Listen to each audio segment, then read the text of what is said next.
Thanks to our friends at The Motley Fool for sponsoring this video. Visit fool.com/Riiv to receive the top 10 stocks to buy right now. We've hit the heart of earnings season, and that means we've got reports from all over the industry. Today, I want to highlight 3M and exactly what's going on there. To do that, I asked Jason Hall to join me from the Smattering. Jason, how are you doing today? I'm great. I'm good. We're like that point where about 15% of companies have reported. There's a ton coming. The banks have reported. We're getting into like some industrials. Next week is tech and consumer goods. I love that we're going to talk about 3M because like here's a chance to maybe start seeing a little bit of like leading indicators, because 3M sells stuff to consumers, but it also sells a ton of stuff to companies that use them inside their operations. So I think it's a really important company to take a look at. Yeah, absolutely. And that's one of the reasons to cover this one. Before we get there, if you're not following Riiv Investing, please do that here on YouTube. And Jason's channel is called The Smattering. I will put a link to that in the show notes here.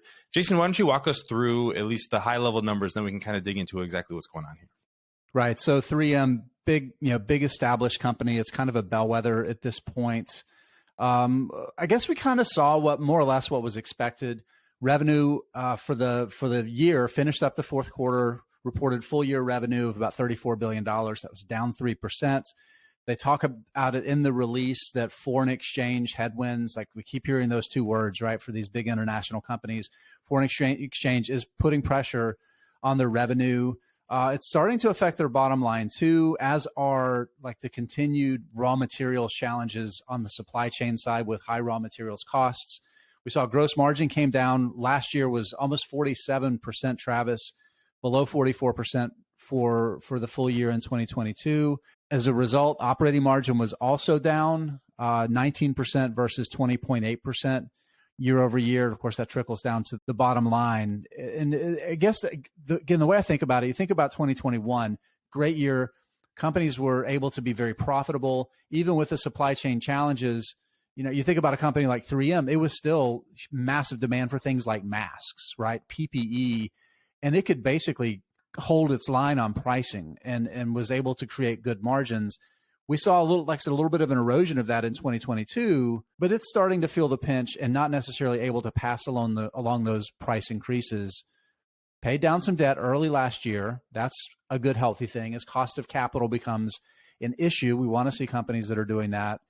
And trades for a pretty decent valuation. Travis, you've worked for 3M for a long time. I'd love to hear your insights here.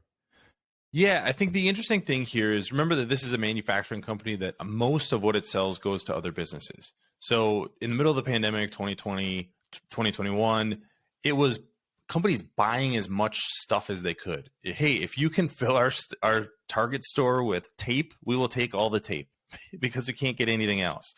And now we're kind of reversing from that. I think that's kind of the way to think about some of these impacts right now, is that companies are cutting back on the inventory that they're holding on their balance sheets. Maybe the consumer numbers aren't dipping too much, but if you're in this supplier piece of the supply chain, you're like a spring in the supply chain, and you're where the slack comes from. So if Target, let's keep on that example, is reducing its inventory right now because it's worried about its own balance sheet and having too much supply in its stores, well, that means they're ordering less from 3M.